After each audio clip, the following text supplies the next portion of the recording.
Hello everyone, welcome to Sri Ram's IAS. I hope everybody is doing good. Things are fine at your place. Let's start with today's session where we'll cover these articles. Let me give you a quick brief of what we will be doing today. We'll talk about Jhelum River, International Energy Agency, Kawasaki disease, Annamalai Tiger Reserve, and India's startup ecosystem. This you can connect it with your GS paper 3 and rest of the other articles are prelims oriented. Apart from the yes ये जो है international energy agency ये आप GS paper 2 से भी connect कर सकते हो right so this will be a topic of discussion for today please share these sessions with your friends those who are preparing for UPSC SSC state PCS because current affair का session है हर एक exam के लिए relevant है और अब अपनी डायरेक्शन में as I have always mentioned prelims oriented थोड़ा सा उसको टिल्ट करें. So Shriram's IAS is serving the nation since 1985, so you can trust the quality content that is being shared with you. Channel को subscribe कर दें, comment section में feedbacks दे सकते हो, अपनी अटेंडेंस मार्क कर दीजिएगा बाय लाइकिंग दिस लेक्चर.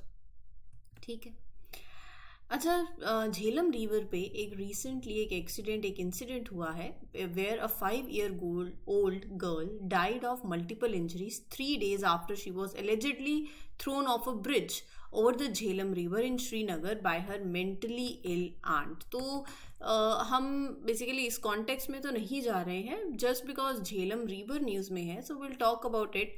हमारे एग्जाम के लिए इंपॉर्टेंट है झेलम रिवर. अगर आपने इंडस रिवर पूरी पढ़ी हो तो आपको पता होना चाहिए इंडस, चेनाब, झेलम, ब्यास, सतलुज, रवि, ये सारी नदियों के बारे में. ठीक है.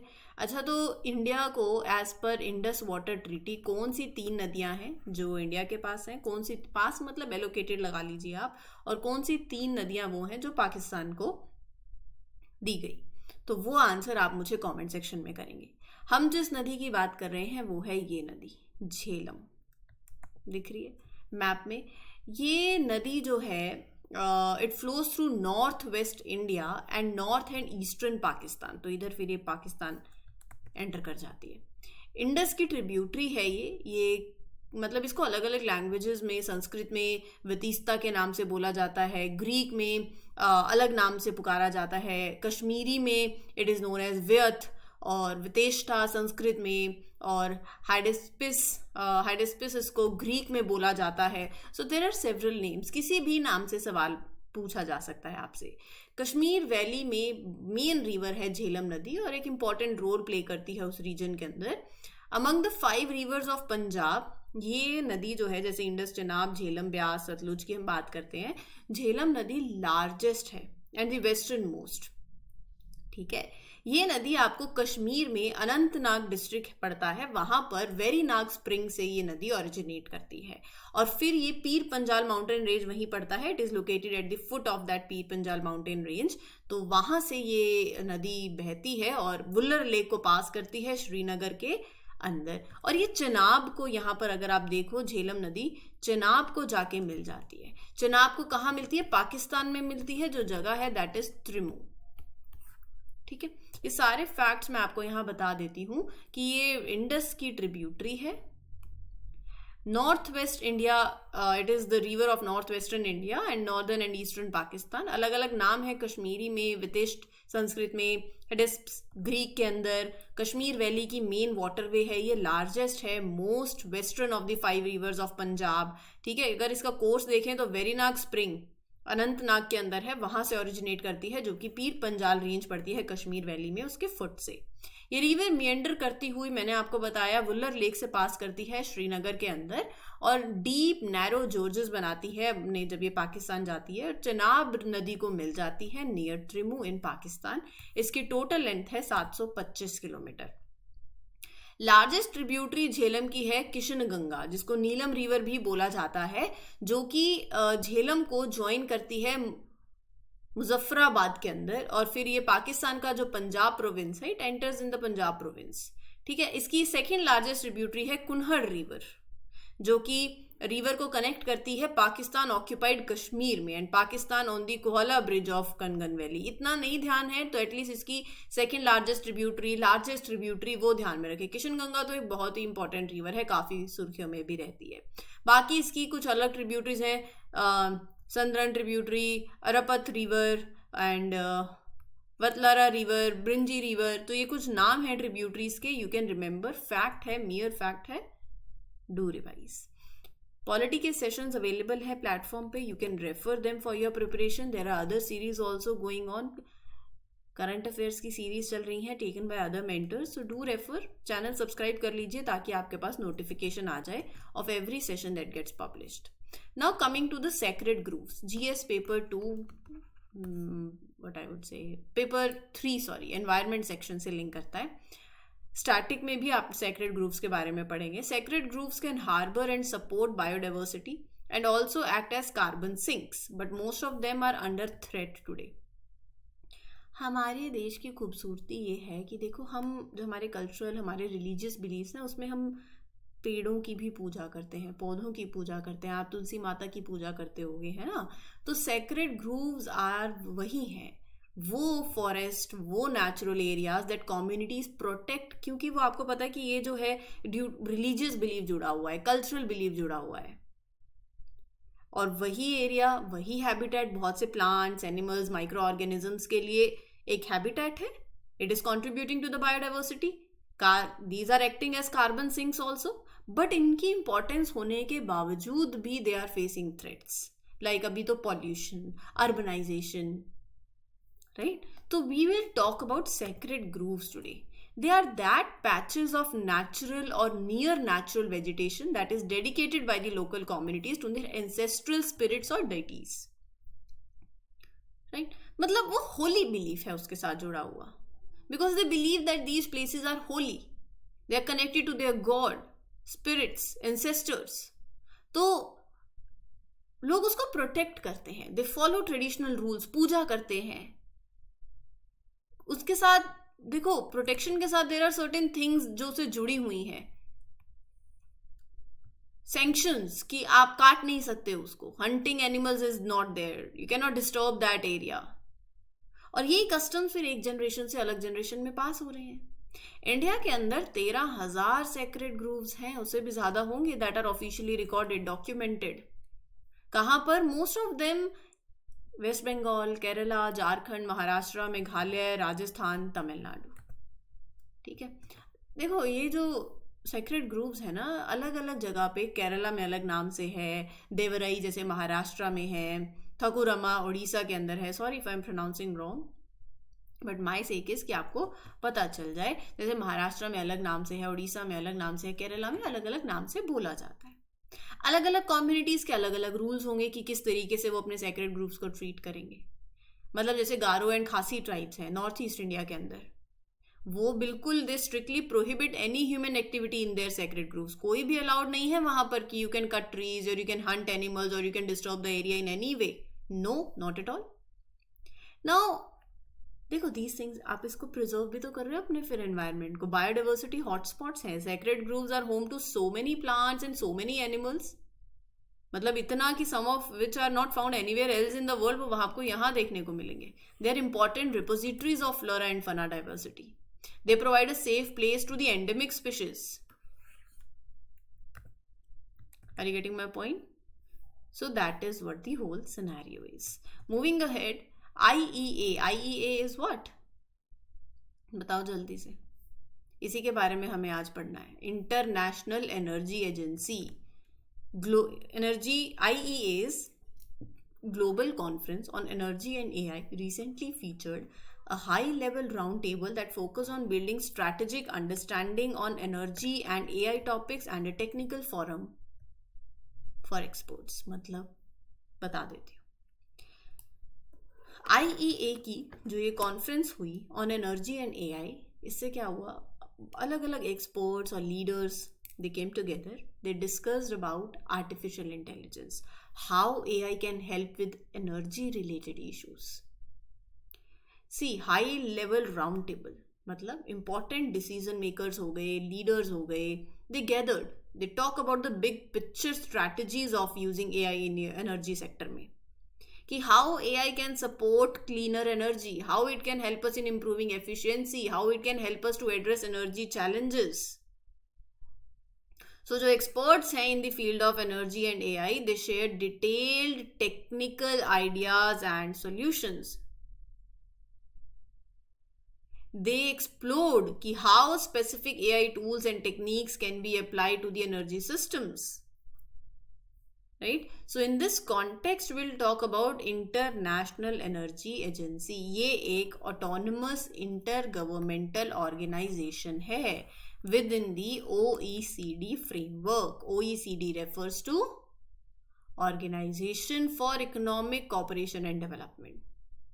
So IEA is a global organization that helps countries to work together to solve energy related problems, to plan for a sustainable energy future, a secure sustainable energy future. देशों की सरकारें, इंडस्ट्रीज, लीडर्स वर्ल्ड वाइड सब काम करते हैं to ensure कि you have sustainable energy, safe, reliable for everyone. 1974 में ये एजेंसी क्रिएट हुई. जब 1973-74 में ऑयल क्राइसिस हुआ, उसके बाद जब कंट्रीज फेस दीज शॉर्टेजेस, तो काम क्या है? पहले, अब तो मैंडेट एक्सपैंड हो गया है ओवर टाइम.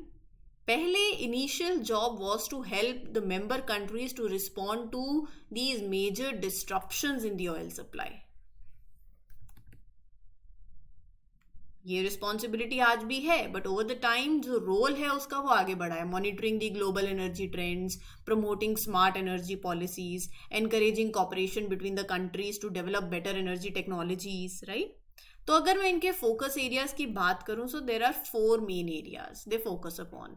एनर्जी सिक्योरिटी, मतलब मेकिंग श्योर कि countries have enough energy and they are prepared for disruptions. Economic development, supporting the policies that balance affordable energy with economic growth. Environmental awareness, promoting the use of clean energy to reduce pollution and tackle climate change. And engagement worldwide. Global cooperation. इसके अंदर 31 member countries हैं, very important, और 11 associate countries हैं.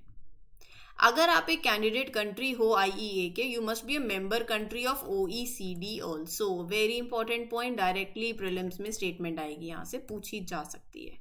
Membership का criteria क्या है? पहला तो ये क्राइटेरिया है कि आपके पास इमरजेंसी के ऑयल रिजर्व्स होने चाहिए. मतलब the country must have enough of these oil products like gasoline stored to cover at least 90 days of its oil imports. इतना तो हो, और ये इजीली एक्सेसिबल होने चाहिए बाय द गवर्नमेंट, ताकि कंट्री अगर ग्लोबल ऑयल सप्लाई क्राइसिस आ जाए तो उस टाइम पे उसको यूज कर सके to address these global oil supply disruptions. Country must have a plan to reduce the oil consumptions by up to 10% अगर कोई इमरजेंसी आ जाती है तो. Country must have laws, systems in place to participate in IEA's coordinated energy response measures. मतलब इस measures के चलते ना, it allows all the member countries to work together during an energy crisis. All जितनी भी companies हैं, oil companies हैं, they operate under the jurisdiction कि they are under the jurisdiction report information, they report information about the request, ताकि monitoring हो, managing हो. India joined the organisation 2017 में as an associate member. India is expected to contribute to the collective actions. सारे वही actions हैं that help you to manage the energy crisis. India must be ready to join the other countries in cooperative efforts अगर कोई energy emergency आ जाए तो. अगर आपसे IEA के रिपोर्ट्स पूछे जाएं तो world energy outlook, world energy balances, energy technology perspectives, world energy statistics, net zero by 2050, ये सारी रिपोर्ट जो होती हैं इनके द्वारा पब्लिश करी जाती है. ठीक है, देखो इन चीज़ों में कोई रॉकेट साइंस नहीं है. Understand, you just have to revise, you just have to थोड़ा सा समझना है और थोड़ा मगअप करना है. ठीक है, कब बनी, क्या मैंडेट है, कितने, क्या इंडिया मेंबर है, कितने मेंबर कंट्रीज़ हैं, ये चीज़ें हैं, एक बार समझने की है, फिर उसके बाद याद करने की. कोई एनालिसिस नहीं है इन आर्टिकल्स का, तो very easy to learn if you can, and you have to, you don't have any other option. Just revise multiple times as much as possible. अच्छा, रिविजन मतलब कब लगे वो n नंबर ऑफ टाइम्स वाली revision हो गई, उस point पे जब आपको लगे ना और कितना रिवाइज करो, वो पॉइंट जब आ जाएगा मतलब आपकी रिवीजन अच्छी है, पीक पे। और वो रिवीजन में ना एक बोरियत आती है, वही आर्टिकल वही पॉइंट 4 4 बार पढ़ना है, वो वही है, वही सारी गेम है अगर समझ गए तो। नया नया नया नया के चक्कर में पीछे वाला भूलता जाता है, छूटता जाता है और एग्जाम में वही दिक्कत देता है। ठीक है, तो मैं ये 2 मिनट का टाइम एक्स्ट्रा इसलिए ले रही हूँ अब, ताकि आप अपनी प्रीलिम्स की प्रिपरेशन में ये सब चीज़ें ऐड करें। और अगर आपने पहले प्रीलिम्स दिया हुआ है तो अपनी उन गलतियों को सीखें, उनको अब काम करें उस पर, और अपना ये वाला अपकमिंग अटेम्प्ट दें। ठीक है। अच्छा, एक कॉमेडियन है Munawar Faruqui, recently opened up about a tough time in his life जब उनके young son was diagnosed with Kawasaki disease. आप इसको कैसे प्रोनाउंस करते हैं that is up to you. ये जो डिसीज़ है ये एक रेयर डिसीज़ है जिसमें ब्लड वेसल्स में इन्फ्लेमेशन आता है। मेनली जो बच्चे 5 साल तक के होते हैं उनमें ये होता है। पहली ये डिसीज़ जो है it was first described by in Japan by Tomisaku Kawasaki 1967 में। पहला केस भी जापान में आया था। कॉज क्या है इस डिसीज का, it is unknown, very important. और मोस्ट ऑफ द केसेस इसके लेट विंटर और अर्ली स्प्रिंग में होते हैं। It is one of the most common forms of acquired heart diseases in children. It makes the blood vessels swollen, inflated, and it affects many parts of the body, especially the heart. बहुत तेज बुखार होगा, rashes होंगे skin पे, lymph nodes होंगे, red cracked lips, red tongue, swollen hands, feet. ठीक है, so one of the most common type of heart disease in the children, this disease it is an acquired condition, मतलब by birth नहीं होती है। अगर untreated हो गई तो disease can cause serious heart problems. It can damage it can damage to the coronary arteries also. लेकिन अगर अर्ली डायग्नोसिस और ट्रीटमेंट हो जाए तो most childrens they recover fully also. There are therapy treatments available, ऐसा नहीं है treatments नहीं है। सिम्टम्स मैंने आपको बता ही दिए हैं, high fever, red eyes, rashes, swollen hands, feets, ये सब कुछ। Treatment intravenous dose of immunoglobulin antibodies. तो बेसिकली ट्रीटमेंट है and the goal of the treatment है कि आप बुखार कम करते हो, स्वेलिंग कम करते हो and you prevent the heart damage. ठीक है। Coimbatore district collector recently accorded community forest rights under the Forest Acts 2006 to 3 tribal settlements in Annamalai Tiger Reserve. तो हम किसके बारे में बात करेंगे? अनामलाई टाइगर रिजर्व के बारे में बात करेंगे। फॉरेस्ट राइट्स एक्ट 2006 कानून है इंडिया के अंदर जो कि it aims at recognising and wasting the rights of forest dwelling communities over the forest resources. मतलब उनके पास राइट्स हैं over the forest lands. Community forest rights क्या होते हैं? मतलब ट्राइबल कम्युनिटीज को आप लीगल राइट्स देते हो to manage the forest, to use the forest land and its resources like collecting timber, non timber products. And रही बात अनामलाई टाइगर रिजर्व की, तो जब तक मैप में नहीं देखोगे बात नहीं बनेगी। और सिर्फ इतना ही देखने से कुछ नहीं होगा। कौन से बायोस्फीयर रिजर्व का पार्ट है?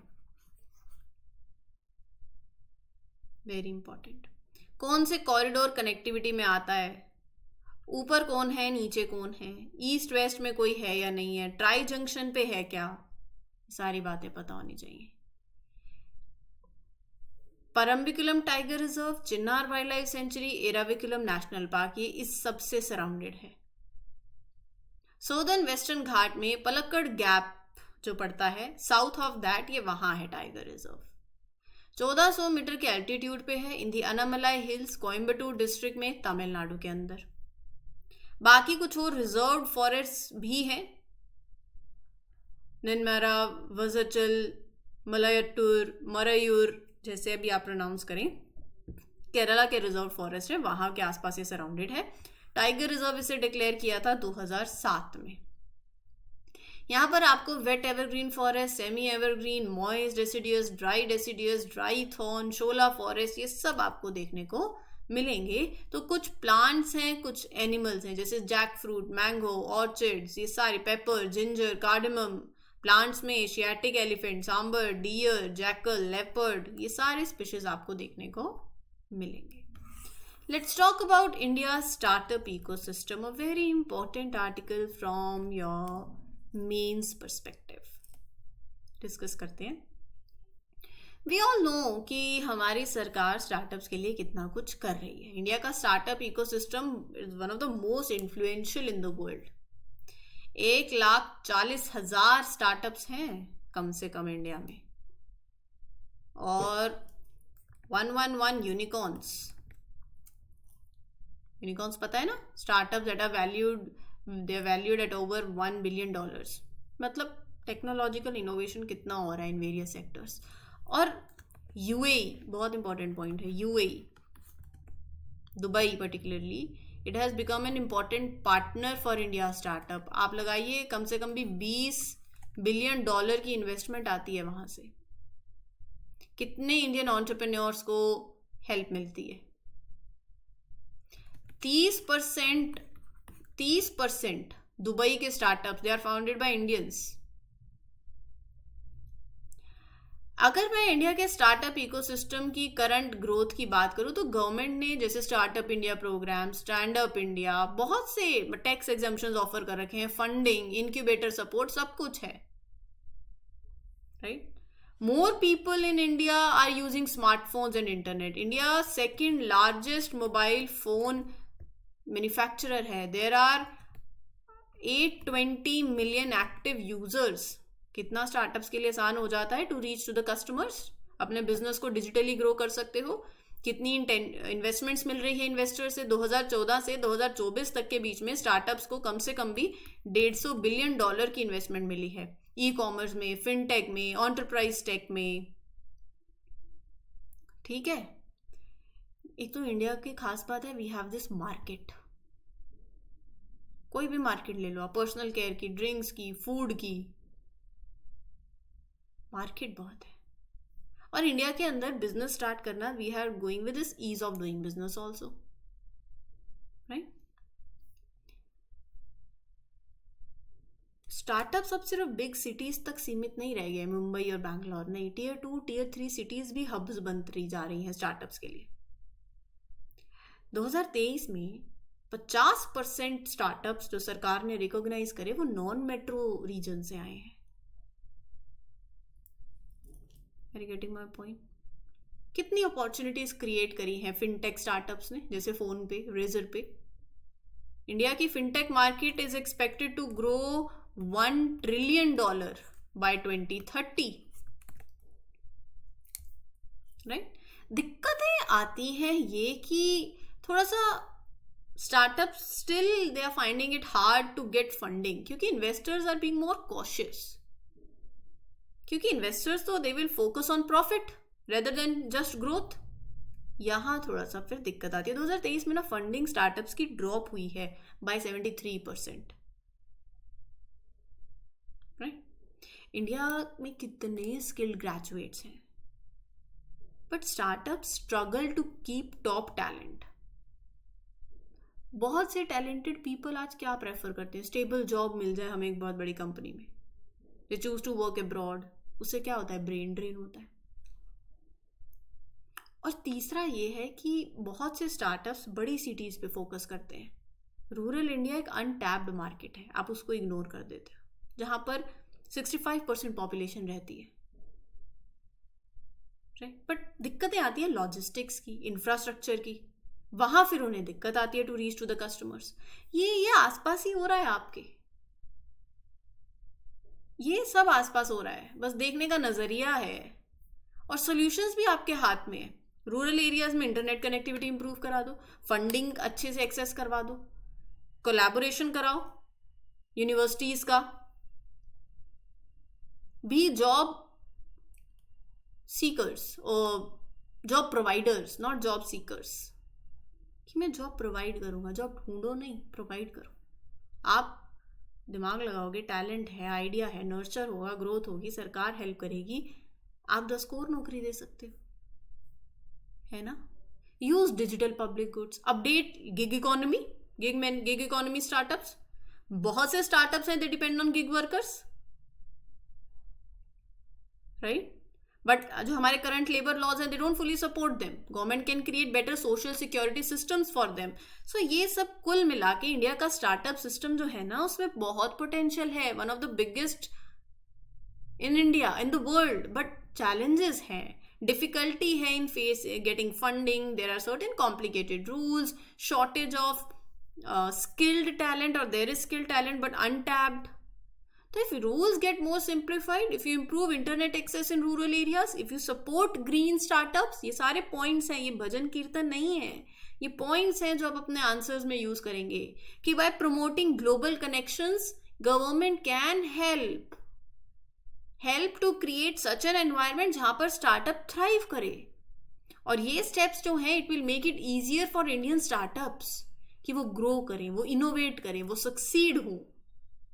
ठीक है, तो ये था आपका आज का सेशन. उम्मीद करती हूँ क्लियर हो गया हो. Any doubt you can ask me in the comment section. For more such videos do subscribe to the channel. This is your mentor Aarsu Kukar signing off. All the best, happy learning. Thank you.